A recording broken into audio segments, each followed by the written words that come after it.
पूर्णमदः पूर्णमिदं पूर्णात् पूर्णमुदच्यते पूर्णस्य पूर्णमादाय पूर्णमेवावशिष्यते।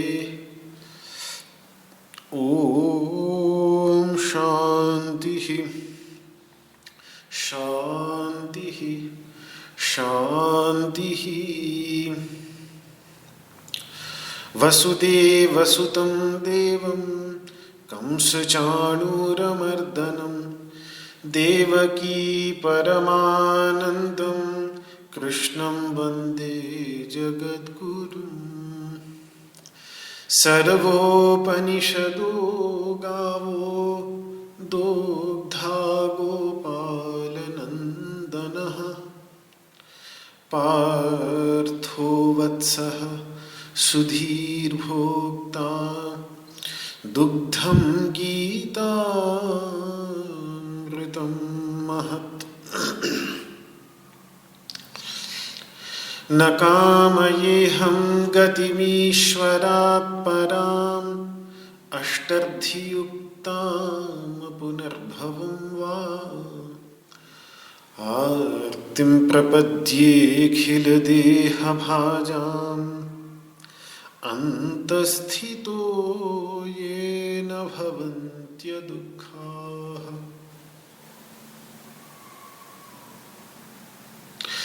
विश्वं दर्पणदृश्यमाननगरी तुल्यं निजान्तर्गतम्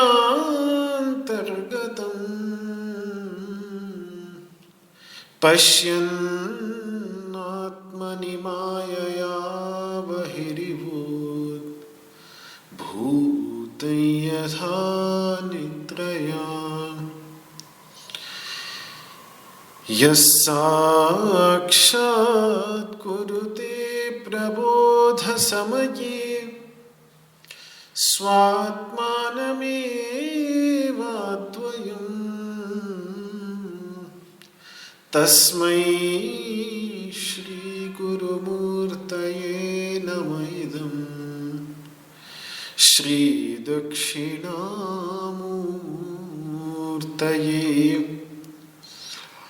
ॐ शान्तिः शान्तिः शान्तिः।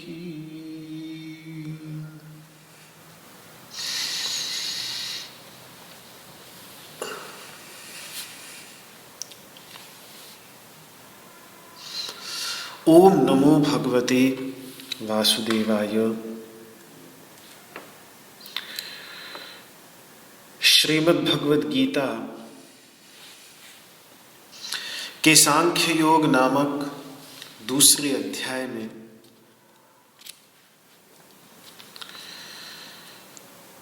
स्वधर्म का निरूपण भगवान कर रहे हैं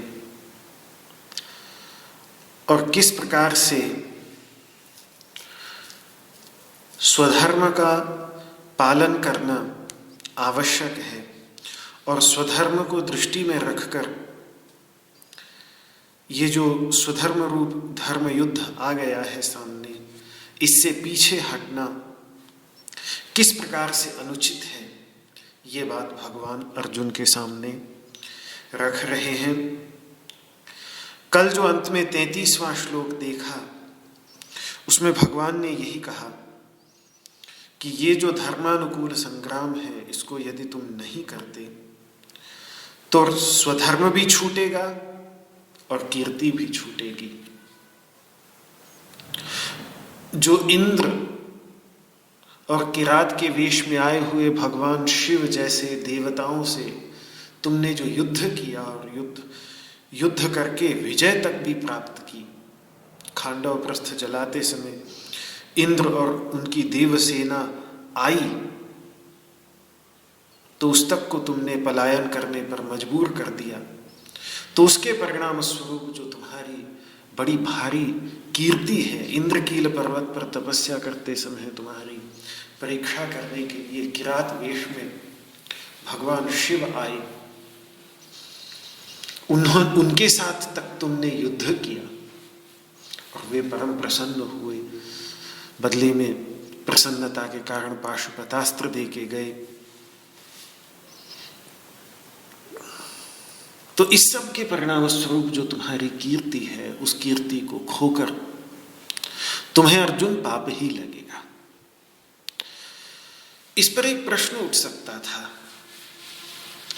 कि वैदिक दृष्टि से 3 प्रकार के कर्म होते हैं। एक नित्य कर्म हो गया, एक नैमित्तिक कर्म हो गया, एक सकाम कर्म हो गया और चौथा निष्काम कर्म भी है। लेकिन निष्काम कर्म तो चलिए रहने दीजिए, जो सामान्य रूप से 3 कर्म हैं।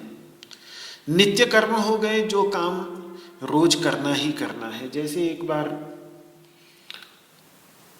यज्ञोपवीत हो गया तो फिर उसके बाद रोज सुबह शाम गायत्री का जाप, संध्या वंदन आदि करना एक नित्य कर्म है जो रोज करना होता है।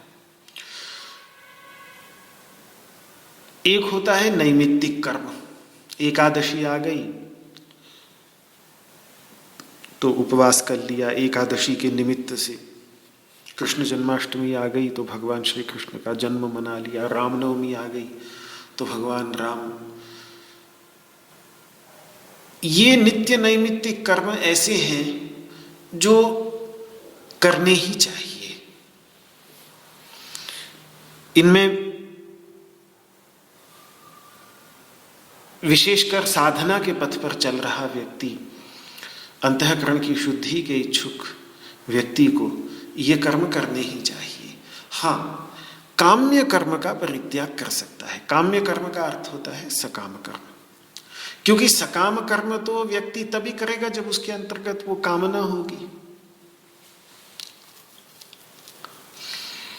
जब कामना नहीं तो फिर उस सकाम कर्म को छोड़ भी दे तो कोई परेशानी नहीं। तो यहां ये प्रश्न उठ सकता था कि ये पापम अवाप्स्यसि जो भगवान कह रहे हैं, किस दृष्टि से कह रहे हैं, कैसे कह रहे हैं। युद्ध तो एक सकाम कर्म है, एक काम्य कर्म है। काम्य कर्म छोड़ भी दे व्यक्ति तो प्रत्यवाय नहीं लग सकता, पाप नहीं लग सकता, क्योंकि सकाम कर्म है। भाई जिसे इच्छा नहीं है, जो चाहता ही नहीं, युद्ध का फल, युद्ध का जो फल है राज्य भोग इत्यादि, ये इच्छा ही जिसको नहीं है तो वो उसे ना करे तो इसमें प्रत्यवाय कैसा, इसमें पाप कैसा। प्रत्यवाय का अर्थ होता है अधःपतन। अरे जब फल की इच्छा ही नहीं, फल की कामना ही नहीं तो नहीं किया, बात खत्म। इसमें दोष कैसा, दोष की क्या बात है। तो शास्त्रों की एक वहाँ सब इस संबंध में मर्यादा है कि प्रारब्धम काम्यम नित्यायते। इसका तात्पर्य ये है कि काम्य कर्म सकाम कर्म जब एक बार प्रारंभ कर दिया, एक बार आपने उसे शुरू कर दिया तो फिर उसका समापन करना आवश्यक है। जब अपना वचन दे दिया, अपनी प्रतिबद्धता जाहिर कर दी, तो फिर वो काम्य कर्म भी नित्य कर्म बन जाता है, फिर उसको ना करने से प्रत्यवाय लगता है। ये बहुत ही एक गहरा ध्येय बिंदु है काम्य कर्म को लेकर, जो युद्ध के संदर्भ में भी यहाँ अर्जुन के संदर्भ में शास्त्रीय दृष्टि से देखने पर घटित होता है कि पहले से अर्जुन लगता नहीं तो कोई बात नहीं थी। जैसे बलराम जी नहीं लगे युद्ध में, पहले ही उन्होंने कह दिया कि मैं तीर्थ यात्रा में जा रहा हूं, तो कोई उनको दोष नहीं, कोई प्रत्यवाय नहीं, कोई पाप की बात नहीं। लेकिन अब इतने जोर शोर से आके खड़ा हुआ है सेना लेकर के, और फिर दोनों सेनाओं के बीच में खड़े होने के बाद जो एक प्रारंभ कर दिया, उसने शंखनाद तक कर दिया है। उधर से शंखनाद हुआ तो इधर से शंखनाद भी सबसे पहले कृष्ण और अर्जुन ने ही किया। ये शंखनाद तक कर लेने के बाद एक बार प्रारब्ध काम्य कर्म ही क्यों ना हो, सकाम कर्म ही क्यों ना हो, तो वो भी नित्य कर्म हो जाता है। मतलब उसको भी फिर नित्य कर्म के समान छोड़ने में दोष ही लगता है। प्रारब्ध कर्म सकाम कर्म भी क्यों ना हो, एक बार जब उसको प्रारंभ कर दिया तो उसका समापन करना परमावश्यक हो जाता है। फिर उसको अपने फल तक पहुंचाने के लिए जो भी परिश्रम करना है वो परिश्रम करना परमावश्यक हो जाता है। कुल मिलाकर जो बात है वो केवल इतनी है कि एक कर्तव्य जब अपने ऊपर ले लिया तो फिर उसमें बीच में से भाग खड़े होने की अनुमति न गीता देती है और न गीता से पहले के जो वैदिक ग्रंथ हैं वो वैदिक ग्रंथ भी नहीं देते। तो यदि ये सकाम कर्म भी हो, काम्य कर्म भी हो, तो भी चूंकि एक बार उसमें लग चुका है अर्जुन, तो अब प्रतिबद्धता उसने जाहिर कर दी है, वचन दे दिया है, तो ऐसी स्थिति में फिर पीछे हटना ये कहीं से भी उपयुक्त नहीं होता। इसीलिए भगवान ने ये बात कही थी कि स्वधर्ततः स्वधर्मं कीर्तिं च हित्वा पापम अवाप्स्यसि। यही कारण है कि भगवान युद्ध पर बार बार इतना जोर दे रहे हैं। अन्यथा ऐसा कुछ नहीं, क्षत्रिय के लिए भी जो समाज के अंतर्गत धर्म को न्याय को क्षीण होने से बचाने का दायित्व तक भी जिसने अपने ऊपर लिया है, उस तक के लिए भी ये बात मैं यहाँ बिल्कुल स्पष्ट कर दूं कि धर्मशास्त्र अंतिम क्षण तक युद्ध के लिए मना ही करते हैं। और जब कोई उपाय न बचे, अन्य किसी उपाय से रास्ता न निकले, तब ही एक अंतिम उपाय के रूप में ही इसको स्वीकार करते हैं। और तभी ये धर्मयुद्ध, हमारे यहाँ जो धर्मयुद्ध की अवधारणा है, उस धर्मयुद्ध में किसी के ऊपर आक्रमण करने का कोई स्थान नहीं। धर्मयुद्ध तभी होता है जब हमारे ऊपर कोई आक्रमण करे, हम उस शांति को बनाए रखने के लिए, उस आक्रमण को बचाने के लिए सब कुछ कर लें, और उसके बावजूद भी वो आतताई रुके नहीं, तो फिर आत्मरक्षा की दृष्टि से अन्य निर्बलों के ऊपर अत्याचार न हो, इस भावना के साथ न्याय की मर्यादा समाज के अंतर्गत बनी रहे, इस भावना के साथ जब क्षत्रिय युद्ध के लिए खड़ा होता है, तब उसको धर्मयुद्ध कहा जाता है। धर्मयुद्ध में ये स्थान नहीं, उसको दिग्विजय कह सकते हैं, वो उसके लिए एक अलग शब्द है दिग्विजय, लेकिन वो दिग्विजय धर्मयुद्ध नहीं होती। वो अर्थ के लिए ठीक है कि किसी राजा को धन की आवश्यकता पड़ रही है तो वो धन के लिए वो दिग्विजय करने निकल पड़ा, चक्रवर्ती सम्राट हो गया, अन्य राजाओं को उसने झुका दिया। ये सब प्राचीन काल में भारत में होता था। 555 रियासतें तो तभी ही थी जब अंग्रेज छोड़ के गए थे भारत को, तभी 555 रियासतें बतलाते हैं। तो उससे पहले कितनी हजारों रियासतें छोटी छोटी रही होंगी भारतवर्ष के अंतर्गत। तो वो सब एक दूसरे के साथ इस प्रकार से चलता रहता था उनका। लेकिन उसे धर्मयुद्ध कभी नहीं स्वीकार किया जा सकता। धर्मयुद्ध केवल तभी होता है जब इस परिस्थिति में, अन्यथा धर्मशास्त्र युद्ध के लिए मना करते हैं। यही बात महाभारत में संजय जी ने कही है कि देखो, सर्वक्षयो दृश्यते यत्र कृत्स्नः, जहां पर सभी का क्षय होते हुए ही दिखता है, किसी का फायदा नहीं होता युद्ध में। कृत्स्नः पापोदयो, पाप का उदय होता है युद्ध से। निरयः, ये तो नरक स्वरूप है। अभाव संस्था, और अंत में दोनों पक्षों के हाथ अभाव ही लगता है। जय हो पराजय हो, पराजयो यत्र समो जयश्च, यहाँ जय और पराजय दोनों ही समान है। कस्तत् कुर्यात् जातु कर्म प्रजानन, सोच समझकर कौन ऐसा व्यक्ति होगा जो इस प्रकार के अशुभ कर्म में लगेगा। ये संजय जी कहते हैं। और आप अगर यदि ये कहें कि ये तो संजय जी कह रहे हैं, कोई बड़ा योद्धा तो नहीं कहता, तो नहीं, स्वयं धर्मराज युधिष्ठिर जो धर्म के तत्वों को गहराई से समझते हैं, उन्होंने युद्ध के प्रारंभ करने से पहले भी ये बात कही है कि अयुद्धम वै तात युद्धाद गरीयः, युद्ध से अयुद्ध ही श्रेष्ठ है। युद्ध की अपेक्षा युद्ध न करना श्रेष्ठ है। और यहाँ तक भी कहते हैं, उनका सिद्धांत है कि युद्ध किए बिना जो मिल जाए थोड़ा, उसी को ही बहुत मानकर जीवन में स्वीकार कर लेना चाहिए। अन्यत्र युद्धाद बहुवल्लघीयः, बिना युद्ध के थोड़ा भी मिल जाए तो उसको बहुत मान लेना चाहिए। और पांडवों का ये सिद्धांत था, उन्होंने कह दिया था कि ठीक है, हमारा पूरा इंद्रप्रस्थ आप वापस नहीं करना चाहते तो चलिए हमें 5 गांव ही दे दीजिए, हम 5 भाई उसी के कर से, टैक्स से जो आता है उसी से अपना जीवन चला लेंगे। 5 गांव दे दीजिए बस हमें, हमारे ही राज्य में से, जिसमें सैकड़ों हजारों गांव हैं इंद्रप्रस्थ राज्य में, उसमें से 5 गांव हमको वापस दे दो बस, तो हम उतने में ही रह लेंगे, हम उतने में प्रसन्न हैं, बाकी सब रखो। स्वीकार कर लिया था भगवान श्री कृष्ण को, इस प्रस्ताव के साथ भी भेजा था कौरवों के पास, लेकिन नहीं हुई बात स्वीकार। तो युद्ध से बचने की बहुत अंत तक उन्होंने कोशिश की। यहां तक उन्होंने कहा कि युद्ध का वर्णन जो करता है वो तो वास्तव में देवों से अभिशप्त है, देवों का शाप लग जाता है उसके ऊपर, जो को देव शप्तो ही वृणीत युद्धम, अरे देवों से अभिशप्त होकर कौन ऐसा दुर्बुद्धि होगा जो युद्ध का वर्णन करेगा। तो पांडव धर्म के मार्ग पर चलने वाले धर्मराज युधिष्ठिर जैसे वीर योद्धा भी कभी भी अपनी ओर से युद्ध का वर्णन नहीं करते। केवल एक आखिरी उपाय के रूप में, जब और कोई रास्ता न बचे तब जाकर। यही बात मानव धर्मशास्त्र, मनुस्मृति आदि ग्रंथों में भी बहुत जोर से कही गई है कि सामना दंडेन दानेन भेदेन समस्तैरथवा पृथक विजेतुम प्रयते तारी न युद्धे न कदाचन।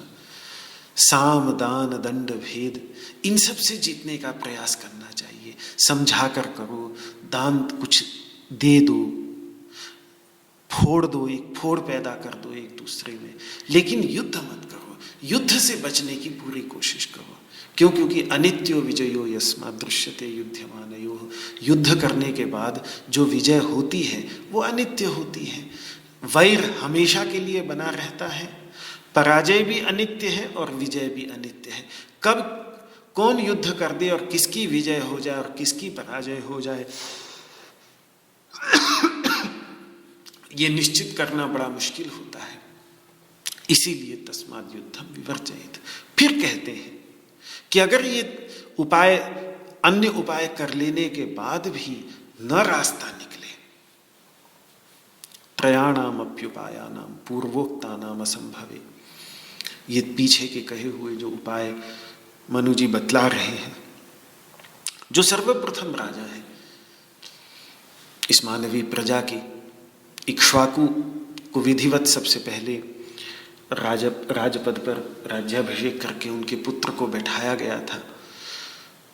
तो वो अपने पुत्र को मानो समझाते हुए कह रहे हो कि जब ये तीनों उपाय विफल हो जाए, न काम करें, तथा युद्धेत, तब जाकर युद्ध करें, और वो भी संयतः, बहुत संयम पूर्वक, संयम के साथ। ऐसा नहीं कि अब युद्ध का उन्माद छा गया और पागलपने में कुछ भी करे, बल्कि बहुत नियम संयम के साथ युद्ध करते हुए अपने शत्रुओं पर विजय प्राप्त करे। ये एक भारतीय आदर्श था युद्ध को लेकर। कोई ऐसा युद्ध की खुली छूट नहीं। तो भगवान युद्ध करने के लिए कह रहे हैं यहाँ पर, तो बहुत ही एक धर्मशास्त्र की, वैदिक शास्त्रों की मर्यादा का ध्यान में रखते हुए एक बहुत ही विशेष परिस्थिति के अंतर्गत वो उस युद्ध को धर्म युद्ध कह रहे हैं, उसको सर्वश्रेष्ठ बतला रहे हैं। उस परिस्थिति को भी मन में बिठाना बहुत अधिक आवश्यक है। तो अब युद्ध ना करने में जो प्रत्यवाय लगता था, जो अधःपतन होता था, जो पाप लगता था, वो भगवान ने बतला दिया कि स्वधर्म और कीर्ति दोनों का विनाशक पाप। 33वें श्लोक में ततः स्वधर्मम कीर्तिं च हित्वा पापम वाप्स्यसि। ये हो गया पारलौकिक दोष, क्योंकि पाप जो है वो पारलौकिक होगा। जब स्वधर्म की हानि होगी, पाप लगेगा, तो उसका प्रभाव परलोक में पड़ेगा। तो ये पारलौकिक दोष है।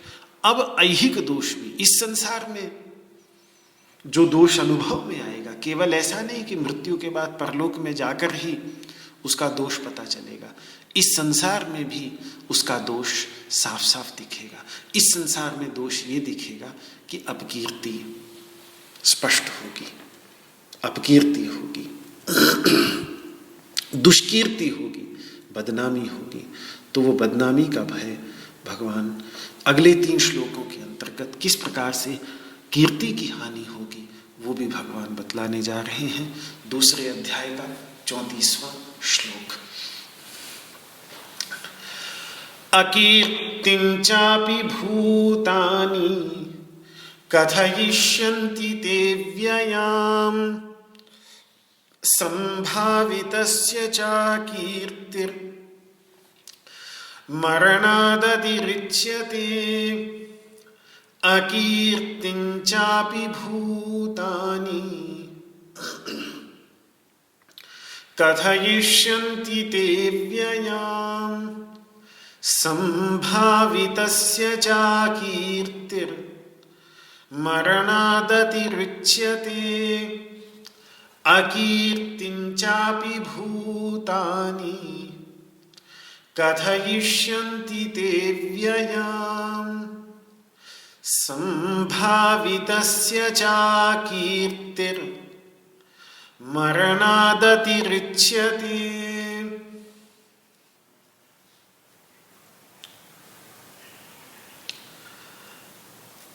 अर्जुन, यदि तू युद्ध नहीं करेगा और ये युद्ध छोड़ देगा तो ये सारे प्राणी तेरी अपकीर्ति कहेंगे। ऐसी अपकीर्ति जो अव्यय होगी, बहुत लंबे समय तक रहने वाली होगी, दीर्घ काल तक रहने वाली होगी, दूर दूर तक जाएगी बात, और बहुत लंबे समय तक लोग इस अपकीर्ति की बात करेंगे।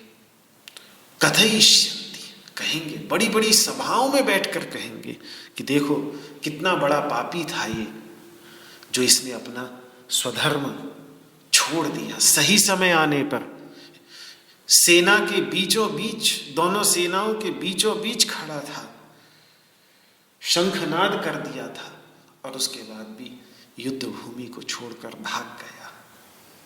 कितना बड़ा पापी है। ऐसी ऐसी बातें बड़ी बड़ी सभाओं में बैठकर जब तेरे लिए कहेंगे अर्जुन, तो संभावितस्य च अकीर्ति मरणात् अतिरिच्यते।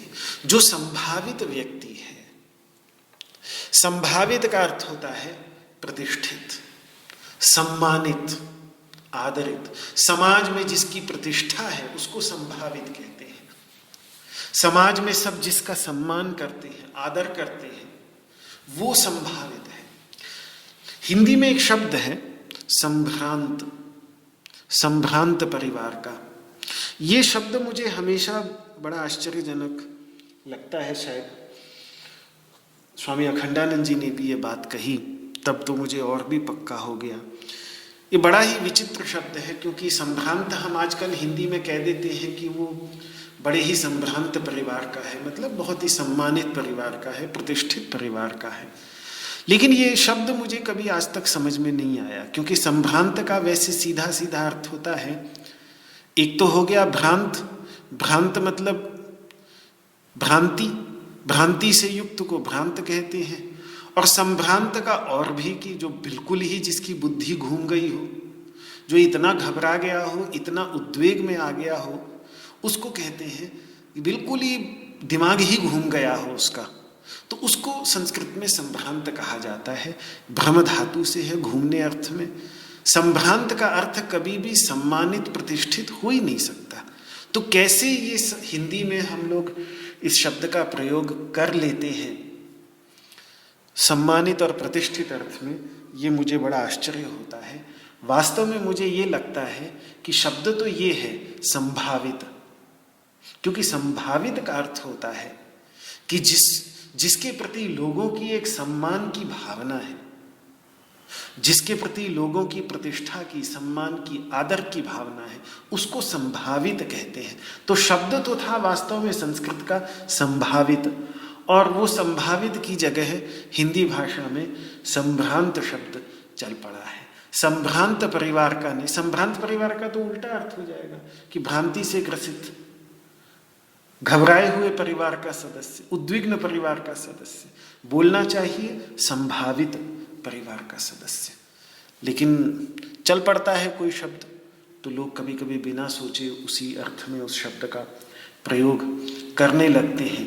तो कभी मुझे ये हिंदी का एक शब्द ऐसा है संभ्रांत शब्द, जो क्योंकि आया संस्कृत से ही है, तो कहीं से भी ये अर्थ बहुत ही अटपटा, कहाँ से कैसे ये है। मुझे शब्दकोश भी देखिए हिंदी के कई, हिंदी शब्द सागर इत्यादि नागरी प्रचारिणी सभा के, कहीं से भी इसका ये अर्थ स्पष्ट हुआ नहीं कि कैसे संभ्रांत का। तो संभावित शब्द ही ठीक लगता है, क्योंकि यहाँ गीता में स्पष्ट ही भगवान जिस अर्थ में हम लोग हिंदी में संभ्रांत शब्द का प्रयोग करते हैं, उस अर्थ में भगवान सही जो शब्द है संस्कृत का वो संभावित शब्द का प्रयोग कर रहे हैं। अर्जुन, तुम बड़े ही संभावित हो, प्रतिष्ठित हो, सम्मानित हो, और ऐसे व्यक्ति के लिए अकीर्ति मृत्यु से भी बढ़कर होती है। तुम्हारी जो एक कीर्ति है, तुम्हारा जो एक सम्मान है समाज के अंतर्गत कि तुम बड़े ही धर्मात्मा हो, तुम बड़े शूरवीर हो, तुम बड़े पराक्रमी हो, तुम बड़े भारी महारथी हो, ये सब कहकर जो तुम्हारे नाम मात्र से डर जाते हैं लोग, इतना भय उनके अंतर्गत तुम्हारा बैठा हुआ है। कहा जाता है कि एक बार कहीं वन में गए हुए थे दुर्योधन आदि जल क्रीड़ा करने के लिए, तो तबीयत खराब हो गई, बीमार पड़ गए। तो वैद्यों में से किसी ने कहा कि बीमारी में, बुखार में हालत खराब थी, बेहोश पड़े हुए थे। तो किसी वैद्य ने दूसरे वैद्य को बोला कि इनको अर्जुन खिलाओ भाई। तो अर्जुन आयुर्वेद में एक जड़ी बूटी का भी नाम है, एक औषधि का भी नाम है। तो ये कहते हैं कि जैसे ही वैद्य ने अर्जुन बोला तो वो जो बेहोश, बुखार के कारण बेहोश पड़ा हुआ था दुर्योधन, वो अर्जुन नाम सुनते ही एकदम से घबरा कर उठ गया। कहाँ है, कहाँ है, अर्जुन है यहाँ, कहाँ है, कहाँ है? तो वो कहते हैं नहीं नहीं महाराज घबराइए मत, अर्जुन नहीं, हम अर्जुन औषधि की बात कर रहे हैं। तब जाकर तो इतना भय अर्जुन का दुर्योधन तक के मन में बैठा हुआ था। तो ऐसी तुम्हारी प्रतिष्ठा है, ऐसा तुम्हारा सम्मान है, ऐसे में यदि तुम्हारी अपकीर्ति होती है तो वो ही अर्जुन, वो मरण से भी बढ़कर होगी। जरा सोचो तो सही, मृत्यु का दुख तो कुछ पलों का होगा, बाण लगेगा, तलवार लगेगी, 2-4-10 मिनट तक दर्द होगा, खून निकलेगा, उसके बाद प्राण पखेरु उड़ जाएंगे, शरीर शांत हो जाएगा, तो क्या दुख। लेकिन अपकीर्ति जो काटेगी वो जीवन भर काटती रहेगी, जीवन भर कचोटती रहेगी, वर्षों तक कचोटती रहेगी। आज जो ये गलती कर रहे हो, इस गलती के परिणाम स्वरूप यदि तुम्हारी अपकीर्ति हो जाती है, दुष्कीर्ति हो जाती है, तो जब जब उसे सुनोगे तब तब तुम्हें ये कचोटेगा। और जरा याद करो अर्जुन, जब एक बार तुम्हारे बड़े भाई धर्मराज युधिष्ठिर ने तुम्हारे गांडीव धनुष को कुछ अपशब्द कह दिए थे, तो कैसे तुम तुरंत उनसे लड़ने के लिए तैयार हो गए थे। तो वो तो एक तुम्हारा गांडीव धनुष था, उस तक की निंदा तुम ना सुन सके। तो जब ये लोग तुम्हारी निंदा करेंगे तो तुम सुन पाओगे क्या? तुम तो दौड़कर वापस आओगे युद्ध करने के लिए। इसीलिए तो 18वें अध्याय में भगवान कहेंगे कि प्रकृति स्वाम नियोक्ष्यति, ये तुम्हारी प्रकृति मैं जानता हूं कैसी है, वो तुम्हें जबरदस्ती लगा देगी। तुम क्या बात कर रहे हो, नहीं निकल पाओगे तुम इससे। तुम अपकीर्ति को सहन कर ही नहीं सकते। पहले से ही जिस व्यक्ति का समाज में कोई सम्मान न हो, उसको अपकीर्ति क्या कष्ट देगी? वो तो पहले से बेशर्म है, उसे तो कोई फर्क नहीं पड़ता। इसीलिए भगवान ने संभावित कह दिया कि जिसका समाज में सम्मान है उसको बहुत फर्क पड़ता है अपकीर्ति से, उसको फर्क पड़ता है, उसको बहुत फर्क पड़ता है। क्योंकि चादर जितनी सफेद हो उतना ही उस पर छोटे से छोटा दाग भी साफ दिखता है। व्यक्ति की चादर जितनी धवल हो, उसका समाज में जितना अधिक सम्मान हो, तो अपकीर्ति का छोटा सा कलंक का दाग भी उतना ही अधिक कष्ट उसे देता है। तो इस पर अर्जुन एक तर्क दे सकता था कि क्यों जी, मेरी अपकीर्ति क्यों होगी? मैं कोई डरकर थोड़े युद्ध छोड़ रहा हूं। अपकीर्ति तो उनकी होती है जो डरकर युद्ध से पलायन करते हैं। मैं कोई भयभीत होकर युद्ध नहीं, मैं तो बंधु बांधवों के प्रति स्नेह है, करुणा है, तो स्नेह और करुणा के कारण युद्ध छोड़ रहा हूं, कोई डरकर थोड़े ही भाग रहा हूं। तो मुझे अपकीर्ति का क्या भय? अरे उल्टे इस बात को लेकर तो वो मेरी प्रशंसा ही करेंगे ना कि देखो कितना समझदार था, नहीं मारना चाहता था अपने कुल को, अपने कुल के विनाश का कलंक अपने ऊपर नहीं लेना चाहता था। अंत में उसके मन में करुणा का संचार हो ही गया, दया का संचार हो ही गया। तुम उल्टे मेरी प्रशंसा ही करेंगे, मेरी निंदा क्यों करेंगे प्रभु? ऐसा आप क्यों सोचते हैं कि मेरी निंदा करेंगे? तो फिर इस पर भगवान का उत्तर अगले श्लोक में आता है, 25वें श्लोक में। आइए दूसरे अध्याय के 25वें श्लोक को भी देख लें।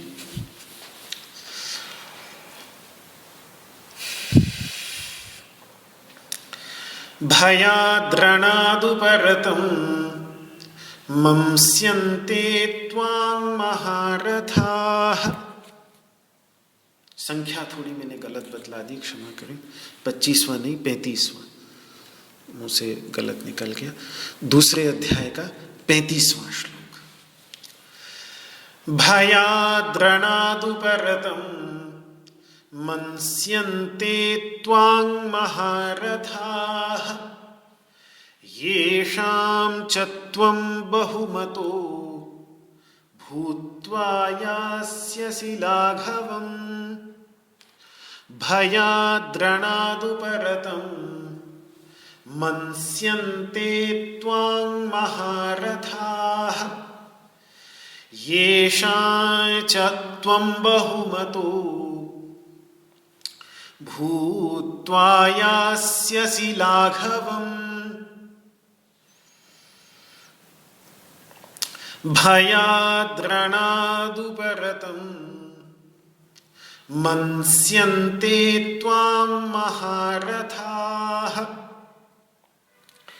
येषां च त्वं बहुमतो भूत्वा यास्यसि लाघवम्। अरे अर्जुन कैसी बात करता है, वो ये थोड़ी सोचेंगे कि तू स्नेह और करुणा के कारण युद्ध छोड़ रहा है। वो महारथी तो ये सोचेंगे कि तू भय के कारण इस युद्ध से उपरत हुआ है, और जो तेरा बहुत सम्मान करते थे, तुझे बहुत सम्मान करते थे, उनके सामने तू छोटा हो जाएगा। भयाद रणात, भयात, भय के वशीभूत होकर वो ये कहेंगे कि देखो भीष्म, द्रोण, कर्ण जैसे बड़े बड़े योद्धाओं के भय से इसने युद्ध छोड़ा है, ये युद्ध से उपरत हुआ है। अब ये उपरत शब्द के पीछे वही भगवान का भाव है जो मैं पहले कह रहा था कि उपरत होता है व्यक्ति तब जब एक बार किसी काम में लग गया हो तो उसके बाद उससे निकलने को उपरत कहते हैं। रत के बाद उपरत होता है। रत का अर्थ होता है पूरी लगन के साथ लग जाना, रति उसको कहते हैं। जैसे सर्वभूत हिते रता, सभी प्राणियों के हित में रत रहना, पूरी लगन के साथ लग जाना, तो रति कहते हैं पूरी लगन के साथ लग जाने को। और उपरति जब एक बार पूरी लगन के साथ लग गए तो फिर उसमें से धीरे धीरे अपने आप को पीछे खींचना, उसको कहते हैं उपरति। तो समस्या उपरति में है। तुम शुरू से आते ही नहीं यहां तो समस्या नहीं थी, पर ये जो उपरत शब्द का प्रयोग भगवान कर रहे हैं उसके पीछे भगवान का भाव ही ये है कि तुम एक बार युद्ध करने के लिए पूरी तरह तैयार होकर यहां आ चुके हो, युद्ध का शंखनाद कर चुके हो। अब पुनः, पहले तो पूरी तरह से रत हुए तुम, वर्षों तक तुमने तैयारी की, इतनी बड़ी सेना खड़ी की, उस सेना को लेके कुरुक्षेत्र की युद्ध भूमि में आके खड़े हो गए, उनके शंखनाद का उत्तर भी दे दिया पूरी लगन के साथ, रत थे तुम पूरी तरह से, और अब इससे उपरत होना चाह रहे हो। तो ऐसे में ये बात कि तुम बंधु बांधवों के प्रति स्नेह के कारण युद्ध छोड़ रहे हो, करुणा के कारण युद्ध छोड़ रहे हो, ये बात किसी के गले नहीं उतरेगी, क्योंकि ये तो तुम्हें पहले से पता था कि तुम अपने बंधु बांधवों से ही तुम्हें ये युद्ध लड़ना है। तो उस समय तुम्हारा स्नेह कहाँ चला गया जब तुम इन्हीं से युद्ध करने के लिए तैयारी कर रहे थे? उस समय तुम्हारी करुणा कहाँ चली गई? तो किसी के बात ये गले नहीं उतरेगी कि तुम स्नेह और करुणा के कारण युद्ध छोड़ रहे हो।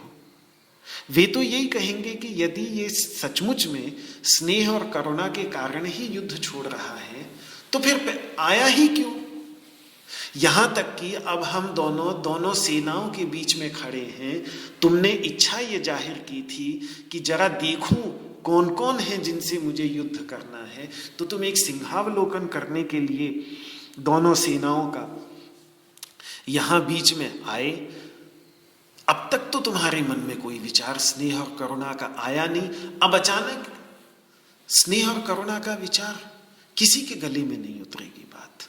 तो ये समस्या यही थी कि ये जो आकर पूर्ण रति के साथ, पूरी लगन के साथ आकर फिर जो उपरत होना चाह रहा है अर्जुन,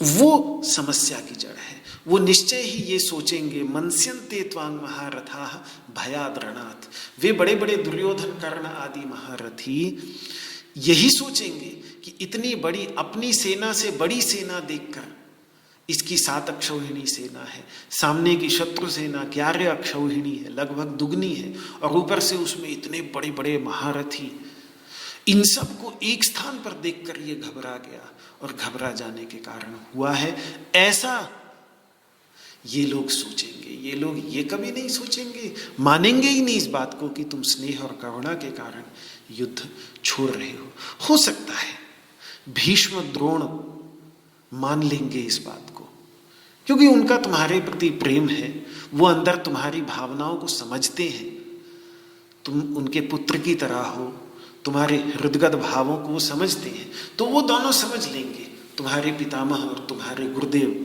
कि तुमने युद्ध क्यों छोड़ा। लेकिन बाकी जितने भी महारथी हैं वो सारे के सारे ऐसा नहीं सोचेंगे, वो तो यही सोचेंगे कि तुम डर गए, और इसका परिणाम ये होगा कि येषां च त्वं बहुमतः, ये मत सोचना कि फिर इसके बाद वो तुम्हारा सम्मान करेंगे, उल्टे होगा ये कि अब तक जो तुम्हारा सम्मान करते आ रहे थे, अब तक जो तुम्हें बहुत सारे सद्गुणों से युक्त मानते आ रहे थे, जिसके कारण तुम उनके लिए बहुमत यानी बहुमान्य थे, बहुत मानते थे तुमको, वो भूत्वा यास्यसि लाघवम, उनके सामने तुम्हारा लाघव, तुम बहुत छोटे हो जाओगे, तुमसे गिराकर बात करेंगे। तो ये अपकीर्ति में और लाघव में थोड़ा सा भेद यहां हमें समझना है। अपकीर्ति वो है जो पीठ पीछे होती है, दूर दूर जो लोग बात करते हैं अनजाने में, हमें नहीं पता, हमारे पीठ पीछे जो लोग, अरे देखा तुमने, उसने ऐसे किया, उसने वैसे कर दिया, जो पीछे से बदनामी होती है परोक्ष, उसको कहते हैं अकीर्ति। और लाघव जो है वो सामने सामने का है। जब सामने सामने लोग हमसे गिराकर बात करने लगे, छोटा कर बात करने लगे, तो ये है लाघव। अकीर्ति में और लाघव में ये बहुत बारीक सा अंतर है। अकीर्ति पीछे होती है, पीठ पीछे होती है, और लाघव सामने का तिरस्कार। पीछे जब तिरस्कार करते हैं, दो लोग मिले और उन्होंने बोला, देखा तुमने, सुना, अर्जुन तो युद्ध छोड़ के भाग खड़ा हुआ, हम तो बड़ा समझते थे योद्धा था, महारथी था, लेकिन वो तो बड़ा कायर निकला। ये जब पीठ पीछे लोग बात करेंगे तो वो होगी अकीर्ति। और जब सामने सामने तुमको देखकर कहेंगे, और महारथी जी क्या हुआ, कैसे हैं, तो जब ऐसे कहेंगे सामने सामने गिराकर, तो ये होगा लाघव। भूत्वा यास्यसि लाघवम, तो अपकीर्ति भी होगी और लाघव भी होगा। जरा सोचो, पीछे से भी बुराई करेंगे, सामने भी गिराकर बात करेंगे, तो तुम्हारी आत्मा तुम्हें कितना कचोटेगी। तो मत करो अर्जुन, लग जाओ इस युद्ध के अंतर्गत।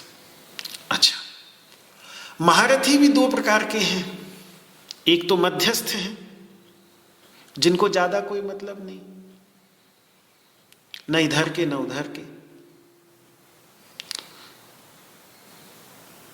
वो हंसी मजाक उड़ाकर चुप हो जाएंगे। वो थोड़ा हंसेंगे, कहेंगे अरे हमने तो बड़ा सुना था अर्जुन का तो बड़ा वो निकला कायर।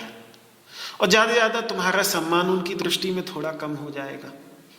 तो कभी मिल जाओगे तो सामने ही तुम्हारा मजाक उड़ा देंगे, छोटा करके बोलेंगे। ये तो मध्यस्थ महारथियों की बात भगवान ने 25वें श्लोक में बतला दी। अब जो शत्रु पक्ष के महारथी हैं, वो इतने में नहीं रुकेंगे, वो हंसी मजाक ही नहीं उड़ाएंगे, वो तो ऐसी बुरी बुरी बातें बोलेंगे, वो तो बहुत कठोर शब्दों में निंदा करेंगे, वो ऐसी बातें कहेंगे जो कहने लायक नहीं होंगी, जो तुम्हारा अहित चाहते हैं, जो तुमसे ईर्ष्या रखते हैं, तुमसे द्वेष करते हैं, वे तो बढ़ा चढ़ाकर इसको ऐसी इस प्रकार से बोलेंगे जो बोलने लायक नहीं है। ऐसी ऐसी बातें यहाँ बोलेंगे, तो उससे बढ़कर, और तुम्हारे सामर्थ्य की निंदा करेंगे अर्जुन, तो उससे बढ़कर दुख जीवन में और क्या हो सकता है, सोचो जरा। तो ये बात भगवान श्री कृष्ण 26वें श्लोक के अंतर्गत अर्जुन को कह रहे हैं। दोबारा गलत मुंह से निकल गया, 36वां श्लोक, 26वां नहीं अपितु 36वां श्लोक, दूसरे अध्याय के 36वें श्लोक में भगवान यही बात अब कहने जा रहे हैं। उसका भी उच्चारण कर लें। दूसरे अध्याय का 36वां श्लोक। अवाच्यवादाश्च बहून् वदिष्यन्ति तवाहिताः निन्दन्तस्तव सामर्थ्यं ततो दुःखतरन्नु किम्। अवाच्यवादाश्च बहून् वदिष्यन्ति तवाहिताः निन्दन्तस्तव सामर्थ्यं ततो दुःखतरन्नु किम्।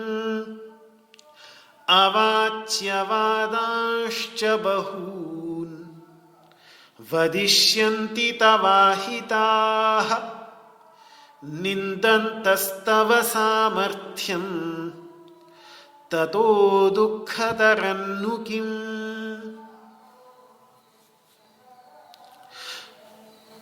तव अहिताः, तुम्हारे जो अहित हैं, यानी तुम्हारा अहित चाहने वाले जो तुम्हारे शत्रु हैं, वे बहून वाच्यवादांश्च वदिष्यन्ति, वे बहुत प्रकार के न कहने योग्य बातें तुम्हारे विषय में कहेंगे, ऐसी ऐसी बातें कहेंगे बना बना कर।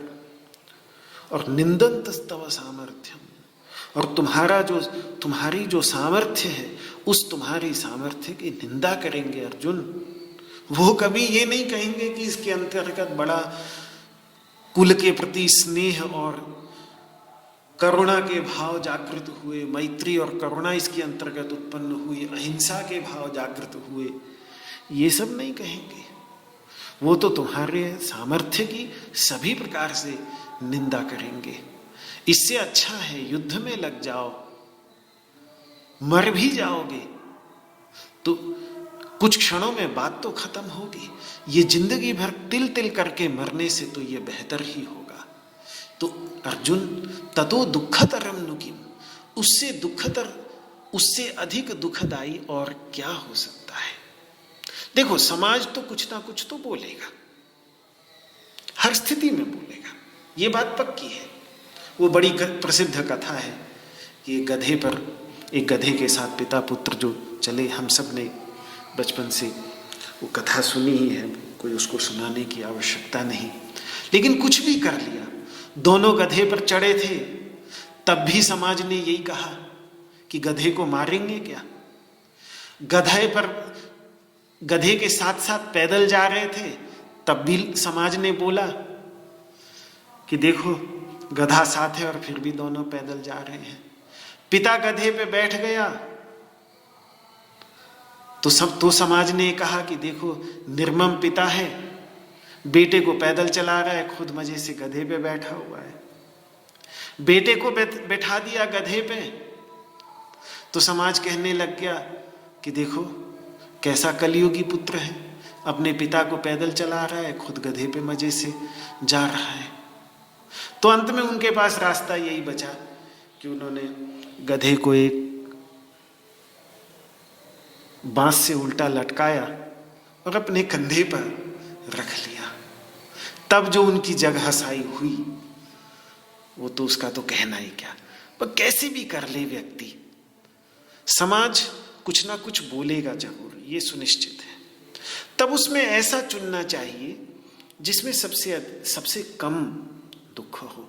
ये जो अर्जुन तुम्हारी बात है, तुम्हारा चुनाव जो है ये सबसे अधिक दुखी करने वाला चुनाव है। क्योंकि वैसे तो जैसे युद्ध ना करने पर तुम्हारी निंदा होगी, वैसे युद्ध करने पर भी निंदा तो होगी। क्योंकि अगर युद्ध करके तुमने विजय भी प्राप्त कर ली तो कुछ लोग ये जरूर कहेंगे कि अपने गुरुजनों के खून में सने राज्य का भोग रहा है, भुंजीय भोगान रुधिर प्रदिग्धान, उसकी चिंता अर्जुन को पहले से थी। अगर अर्जुन युद्ध कर भी लेता है, युद्ध में लग भी जाता है, और युद्ध करने में दो ही बातें होंगी, या तो विजय होगी या पराजय होगी। अगर विजय हुई तब भी कुछ लोग ये निंदा अवश्य ही करेंगे कि देखो अपने ही संबंधी बंधु बांधवों के, अपने ही गुरुजनों के खून में सने हुए राज्य सुख के भोग रहा है। इतनी निंदा तो अवश्य ही होगी। अच्छा, विजय नहीं हुई, युद्ध में लग गए, पराजय हो गई, तो भी ये कहेंगे कि धिक्कार है इस मूर्ख को जो अपनी शक्ति जाने परखे बिना इतने बड़े बड़े महारथियों से लड़ पड़ा और अब दीपक की लौ की ओर भागते हुए भिंगे की तरह उनके तेज और शौर्य की अग्नि में जल मरा। निंदा तब भी होगी, लेकिन ये जो निंदा होगी युद्ध ना करने पर कि इतना बड़ा महारथी जिसने इंद्र से युद्ध किया, भगवान पशुपतिनाथ से युद्ध किया, वो युद्ध छोड़कर डरकर भाग गया, इसमें जो तुम्हारी निंदा होगी, इस निंदा से अधिक दुखतर क्या होगा। इस निंदा से अधिक दुख देने वाली वो दोनों निंदाएं इतना दुख नहीं देंगी। वो तो ठीक है, समाज कहता रहता है, क्यों चिंता करनी, कुछ तो बोलेंगे। कुछ लोग हैं वो कुछ ना कुछ जरूर बोलेंगे। इसीलिए मैं इस बात को इसलिए कह रहा हूं क्योंकि दुख तरम नुकिम, तर जो है वो हमेशा दो संभावनाओं के बीच में आता है। तर का प्रयोग करने के लिए, दुख तर के लिए दो संभावनाएं होनी चाहिए। तो ये संभावना है। एक संभावना वो है जो अर्जुन ने सामने रखी थी भगवान के, कि महाराज अगर मैं ये युद्ध करता हूं तो मुझे खून से सने राज्य सुख का भोग भोगना होगा, कितनी बदनामी होगी। पराजय हो गई तो लोग हंसी मजाक उड़ाएंगे, ये भी भरोसा नहीं कि हमारी विजय होगी, तो इससे अच्छा है मैं युद्ध ना ही करूं। तो भगवान कहते हैं वो तुम्हारा पक्ष है, मेरा पक्ष सुन लो, कि अगर तब जो बदनामी होगी, तब जो अपकीर्ति होगी, उससे जो दुख होगा, और जरा विचार कर लो कि तुम्हारे दृष्टि से लोग जो कहेंगे और मेरी दृष्टि से जो लोग कहेंगे, इसमें किसकी दृष्टि से कहे हुए पर तुम्हें दुख अधिक होगा? इसी में तुम्हें दुख सबसे अधिक होगा कि अगर भयभीत होकर तुम युद्ध छोड़कर भाग गए, उसमें सबसे अधिक। तो कुछ ना कुछ निंदा तो हर हालत में होनी ही है, पर युद्ध ना करने पर जो निंदा होगी वो सबसे अधिक दुख देने वाली होगी। अन्य जो निंदा है उससे वो इससे कम ही दुख देने वाली होंगी, इसीलिए इस काम को मत करो। यहां एक बात अवश्य है कि ये निंदा का डर दिखाकर, अपकीर्ति का डर दिखाकर भगवान युद्ध करने के लिए जो कह रहे हैं, ये कहीं से भी वे अपनी दृष्टि से नहीं कह रहे हैं। जैसे लोकायत दृष्टि को लेकर भगवान ने पीछे समझाने के लिए बात कही, वो भगवान की अपनी दृष्टि नहीं थी, ऐसे ही ये बात भी जो यहाँ स्वधर्मोपनिषद कह रहे हैं, ये वास्तव में मुझे नहीं लगता कि कहीं से भगवान की दृष्टि रही होगी। इसमें मुझे दो कारण दिखते हैं, मैं बताता हूं आपको कि मैं ऐसा क्यों कह रहा हूं। एक तो भगवान ने स्वयं ही इस प्रकार की निंदा की कोई परवाह की नहीं। जब वो स्वयं रणछोड़ राय बने और अपने भाई बलराम के साथ में जरासंध का आक्रमण होने पर रणभूमि में से छोड़ भागे और पूरी की पूरी मथुरा को ही उठा लेकर द्वारका चले गए, तो उस समय ये बात उन्होंने सब स्वयं नहीं सोची। एक तो ये बात। दूसरी बात, गीता में जितना भी उपदेश है उनका, वो सारा का सारा मान अपमान और निंदा स्तुति में समान रहने के होते हैं, कभी भी निंदा से घबराने के नहीं। कहीं भी आप देख लीजिए आगे गीता के अंतर्गत, समः शत्रौ च मित्रे च तथा मानापमानयोः, मेरा भक्त ऐसा है जो मान और अपमान, शत्रु मित्र सभी में समभावना रखता है। भक्ति योग का निरूपण करते समय तुल्य निंदा स्तुतिर्मौनी, जो निंदा और स्तुति में तुल्य रहता है। 14वें अध्याय में भी गुणातीत की चर्चा करते हुए तुल्य निंदात्म संस्तुति, मानापमानयोस्तुल्यः।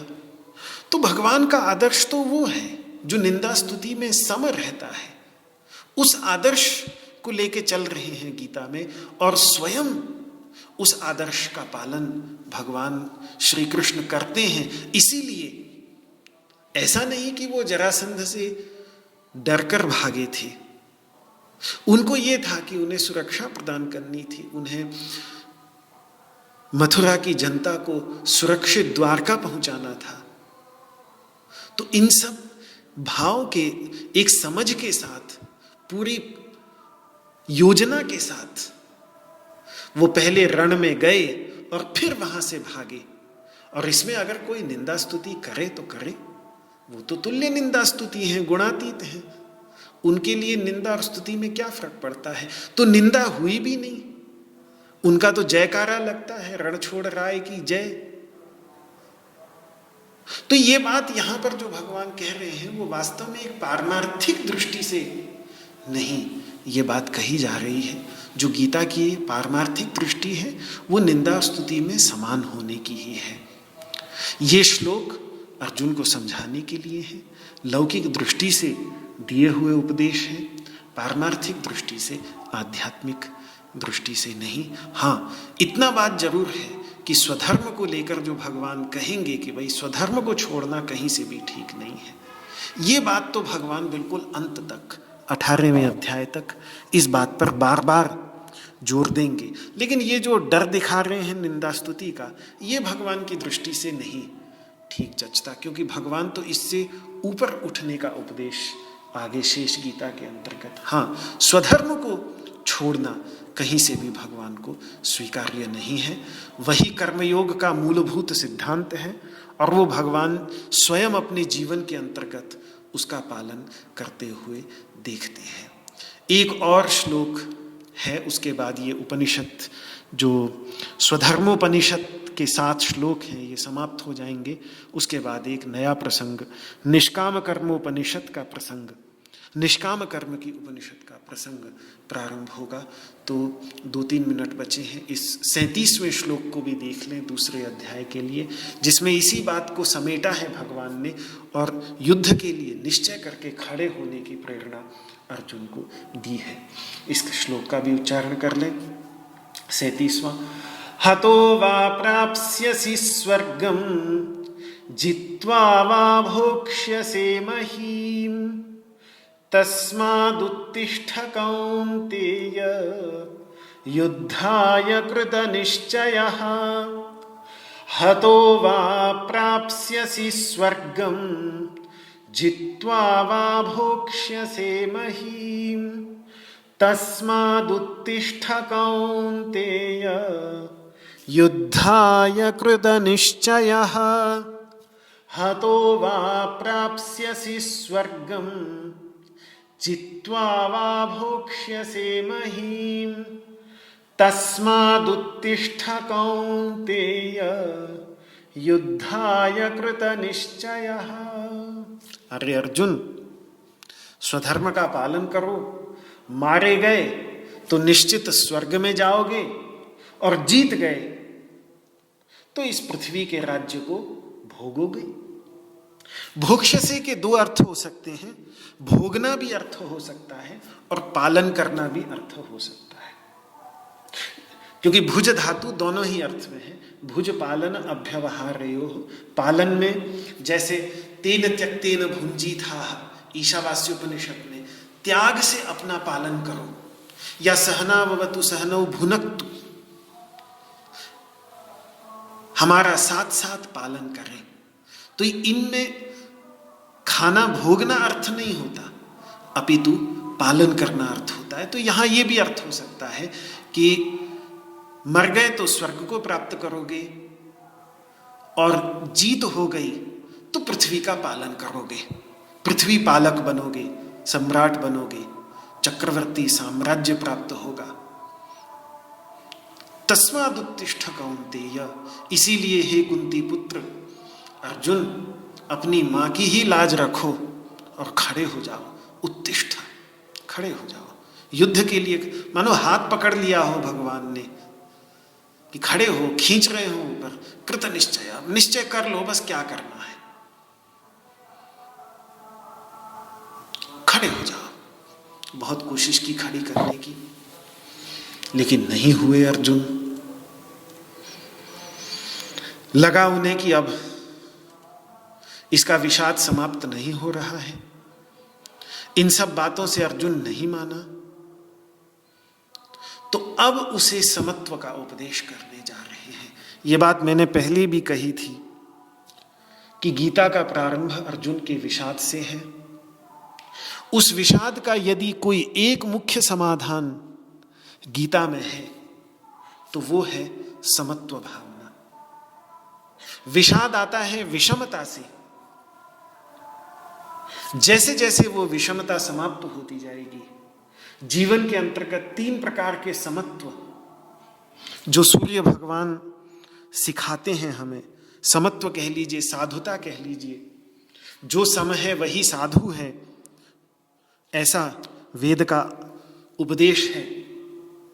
तो ये समत्व भावना जिसके अंतर्गत आ जाए, उसकी विषमता जब समाप्त हो जाती है तो विषाद भी समाप्त हो जाता है। इसलिए अब तुरंत अब भगवान को लगा कि अब गाड़ी थोड़ी लंबी खींचनी पड़ेगी, तो अब वो सबसे पहला उपदेश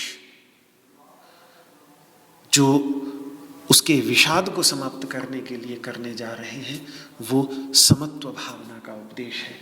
और ये समत्व भावना का उपदेश गीता के लगभग प्रत्येक अध्याय के अंतर्गत बिल्कुल सूत्र की तरह पिरोया हुआ है। हर बार भगवान का विचार बार बार समत्व भावना, समचित्तता की ओर लौट करके आता है, क्योंकि विषाद का अंतिम समस्या का समाधान ज्ञान भी है इसी के लिए, कर्म भी है इसी के लिए, भक्ति भी है इसी के लिए, योग भी है इसी के लिए, कि किस प्रकार से व्यक्ति समदर्शी हो जाए, किस प्रकार से व्यक्ति समचित्त हो जाए, किस प्रकार से व्यक्ति के जीवन में समत्व की भावना आ जाए, किस प्रकार से ये साम्य भाव जीवन के अंतर्गत आ जाए, जिससे विषाद, ये ऊपर नीचे जो चलता रहता है, ये ऊपर नीचे ना हो। तो अब वो समत्व का उपदेश भगवान आगे निष्काम कर्मोपनिषद के अंतर्गत करेंगे।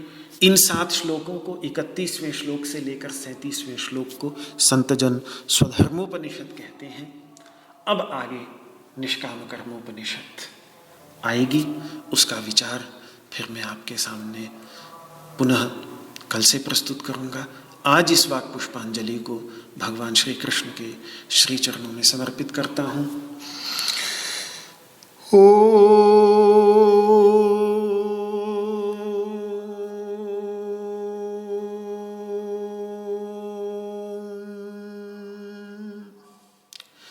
सर्वे भवन्तु सुखिनः, सर्वे सन्तु निरामयाः, सर्वे भद्राणि पश्यन्तु, मा कश्चित् दुःखभाग् भवेत्। ॐ शान्तिः शान्तिः शान्तिः। न त्वहं कामये राज्यं न स्वर्गं न पुनर्भवं, कामये दुःखतप्तानां प्राणिनामार्तिनाशनम्। श्रीकृष्णार्पणमस्तु। आपको मेरा हाथ जोड़ करके प्रणाम। जय श्री कृष्ण, जय श्री कृष्ण, जय श्री कृष्ण।